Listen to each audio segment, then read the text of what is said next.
Hi there, this is Michael Bociurkiw. It is Wednesday, March 9th in Lviv, Ukraine, and my video update. And I'm going to focus on the past 2 hours or so here in Ukraine.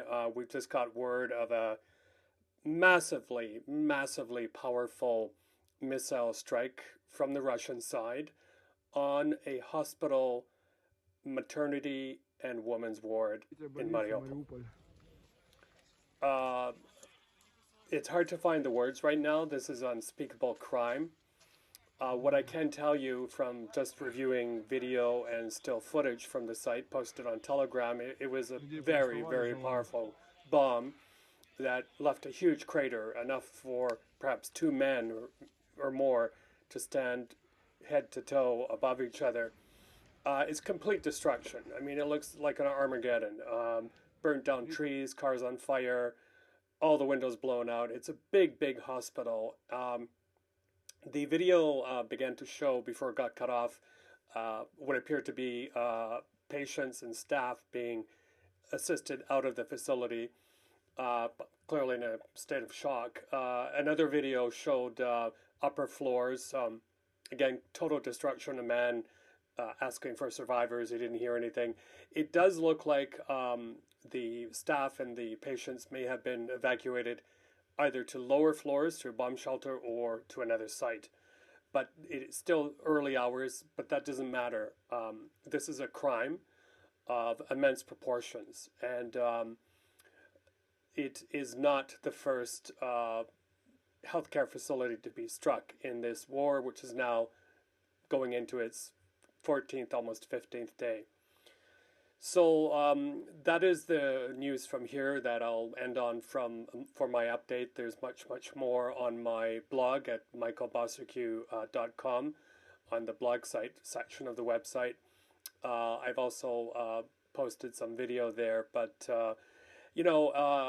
just before that attack on the hospital, I was on the World Health Organization biweekly press conference, and yet again, the top management, except for one reference to Russia, couldn't bring themselves to name the aggressor, Russia. I said it in the last press conferences. This violence is breaking. It's breaking bodies, it's breaking minds, and it's breaking souls, and it must stop. But it is not the doctors and the nurses. It is not the humanitarians that can stop this violence. And the United Nations, the multilateral, the political system, the Russian Federation and others must work together to find a way to bring this conflict to a peaceful resolution, to stop the violence now. They went along and cataloged what they're doing, the really widespread attacks on healthcare facilities. They also very properly, I would say, mentioned how the mass kind of displacement of people will only contribute to the further spreading of COVID, polio, measles, but frankly speaking, that's the least of people's worries right now. The numbers of people leaving are absolutely astounding. It looks like we will, in the not too distant future, hit the 5 million people mark of people leaving the country. Some estimates say that if the current wave of terror continues, that number could reach 10 million.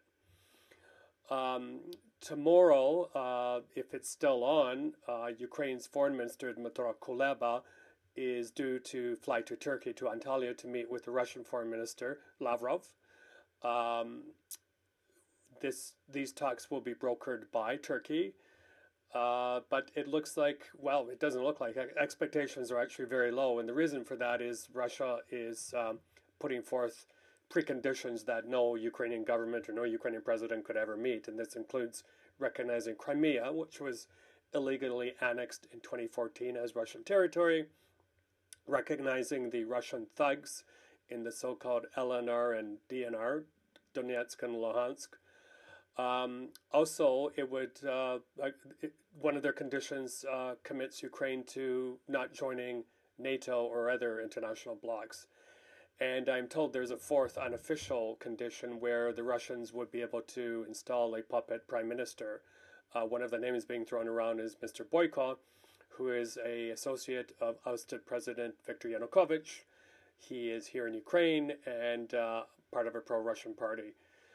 And finally, the other big kind of geopolitical observation to make right now is that despite pleading from Ukraine, it doesn't look like the West will be able to offer assistance to create a no-fly zone over Ukraine. If there was a no-fly zone today, that hospital bombing would not have happened. The other kind of sad news for Ukraine right now is the United States has basically thrown cold water on a proposal by Poland, a NATO member, to transfer its Soviet-era MiG jets to the United States and then for transfer to Ukraine. These are jets that Ukraine direly needs. These are jets that Ukrainian pilots can actually fly, but the United States has clearly set its limits in terms of what it will and will not do. Finally, I was talking to colleagues today, and I think everyone agrees that this is going to be a conflict, unless there's a miracle that will drag on for quite some time.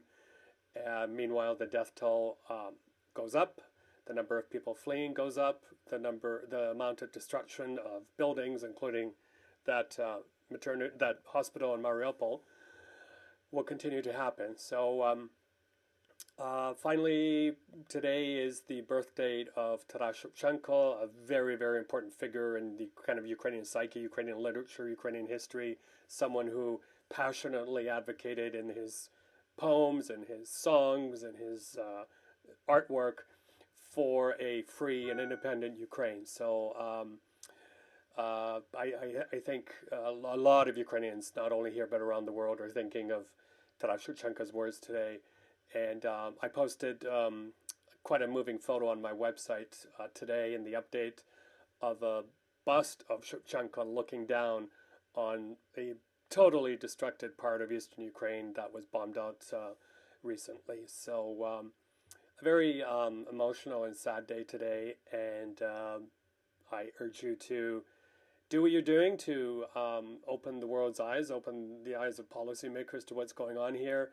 Continue to protest, continue to, very, very importantly, to provide donations in kind and any other kind of support to Ukraine, because the needs are only getting bigger. Coming to you from Lviv, Ukraine on this Wednesday, March 9th, I'm Global Affairs Analyst, Atlantic Council Senior Fellow Michael Bociurkiw.